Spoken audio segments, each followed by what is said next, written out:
الحمدللہ، اللہ تعالیٰ کا لاکھ لاکھ شکر ہے کہ مالک الملک نے اپنی یاد کی توفیق اور موقع عطا فرمایا۔ لاکھوں اور کروڑوں درود حضرت محمد مصطفیٰ صلی اللہ علیہ وآلہ وسلم پر، جن کے طفیل مالک الملک نے یہ مہربانی عطا فرمائی۔ سامعین کرام، اللہ تعالیٰ نے قرآن پاک میں ارشاد فرمایا، اعوذ باللہ من الشیطان الرجیم، بسم اللہ الرحمن الرحیم۔ اے ایمان والو، کیا میں تمہیں آگاہ کروں ایسی تجارت پر جو بچا لے تم کو دردناک عذاب سے؟ وہ تجارت یہ ہے کہ تم ایمان لاؤ اللہ تعالیٰ اور اس کے رسول صلی اللہ علیہ وآلہ وسلم پر، اور جہاد کرو اللہ تعالیٰ کی راہ میں اپنے مالوں سے اور اپنی جانوں سے۔ یہی طریقہ ہے تمہارے لیے بہتر۔ اگر تم جانتے ہو اللہ تعالیٰ بخش دے گا تمہارے گناہوں کو اور داخل کرے گا تمہیں باغات میں، رواں ہیں جن کے نیچے نہریں، اور پاکیزہ مکانوں میں جو سدا بہار باغوں میں ہیں۔ یہی بڑی کامیابی ہے۔ اور ایک اور بڑی چیز جو تم کو پسند ہے وہ بھی ملے گی، یعنی اللہ تعالیٰ کی جانب سے نصرت اور فتح جو بالکل قریب ہے۔ مومنوں کو بشارت سنا دیجیے، اے ایمان والو، اللہ تعالیٰ کے دین کے مددگار بن جاؤ، جس طرح کہا تھا عیسیٰ بن مریم نے اپنے حواریوں کو کہ کون ہے میرا مددگار؟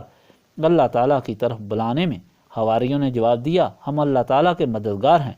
پس ایمان لے آیا ایک گروہ بنی اسرائیل سے، اور کفر کیا دوسرے گروہ نے۔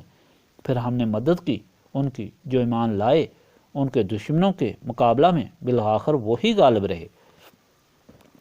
پچھلے فرمان الہی میں اللہ تعالیٰ کی تعریف کی گئی کہ زمین و آسمان میں ہر چیز اللہ تعالیٰ کی تعریف کرتی ہے، اور اللہ تعالیٰ بہت غالب اور حکمت والا ہے۔ اس پر ایمان رکھنے والوں، تمہارا کردار بھی مثالی ہونا چاہیے۔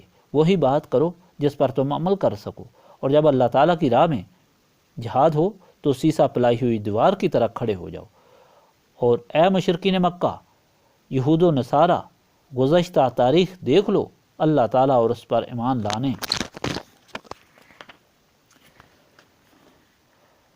والے اور اس کے رسولوں کے غلام ہمیشہ غالب رہے۔ حضرت موسیٰ نے اپنی قوم کو ہدایت دی، حضرت عیسیٰ نے بنی اسرائیل کو ہدایت دی کہ وہ اللہ تعالیٰ کے رسول ہیں، اور جو تورات اللہ تعالیٰ نے حضرت موسیٰ کو دی اس کی تصدیق کرنے کے لیے آئے ہیں، اور وہ اپنے بعد اللہ تعالیٰ کے محبوب صلی اللہ علیہ وآلہ وسلم کی آمد کی خوشخبری بھی سناتے ہیں کہ ان کا نام اسم پاک احمد صلی اللہ علیہ وآلہ وسلم ہوگا۔ تقریباً تمام انجیلوں میں فرمان عیسیٰ درج ہے، جسے نصارہ نے بدلا دیا اور چھپا دیا۔ حالانکہ موسیٰ اور عیسیٰ کی پیشین گوئی کی وجہ سے یہود و نصارہ مدینہ میں آ کر 300 سال پہلے آباد ہوئی۔ پھر حضور پاک صلی اللہ علیہ وآلہ وسلم کی آمد پر مخالفت اس حسد کی بنا پر کی کہ آپ بنی اسماعیل سے ہیں۔ انہیں یہ خطرہ محسوس ہوا کہ اب بنی اسماعیل کی برتری بنی اسرائیل پر قائم ہو جائے گی۔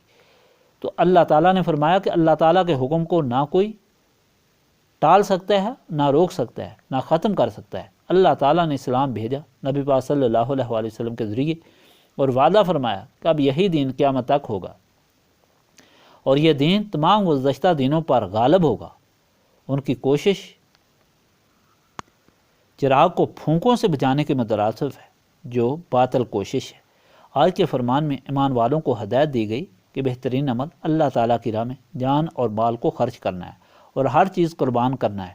اس طرح اللہ تعالیٰ اپنے رسول کریم صلی اللہ علیہ وآلہ وسلم کے غلاموں کے سارے گناہ بھی معاف فرما دے گا، جنت میں اعلیٰ سکونت عطا فرمائے گا، اور دونوں جہانوں میں سرخرو اور سرفراز کرے گا۔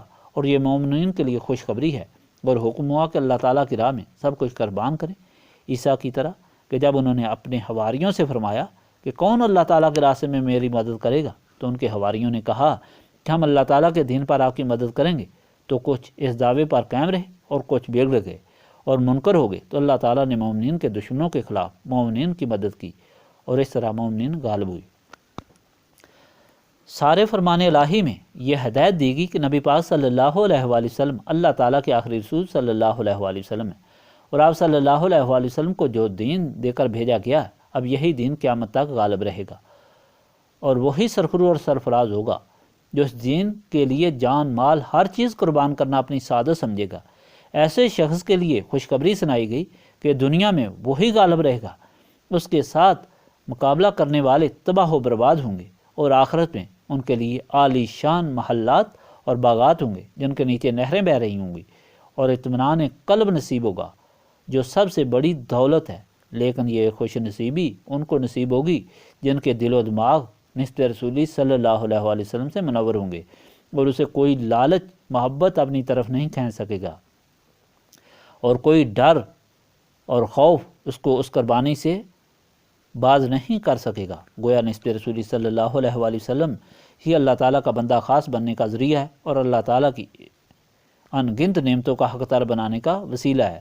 یہی وجہ ہے کہ ہم اس محفل میں بیٹھ کر یاد الہی سے اسے حاصل کرنے کی کوشش کرتے ہیں، تاکہ اس سے ہمارے سینے صاف اور نسبت رسولی صلی اللہ علیہ وآلہ وسلم کے قابل بنے، اور یاد الہی ہی ہماری معافی اور توبہ کی قبولیت کا ذریعہ ہے۔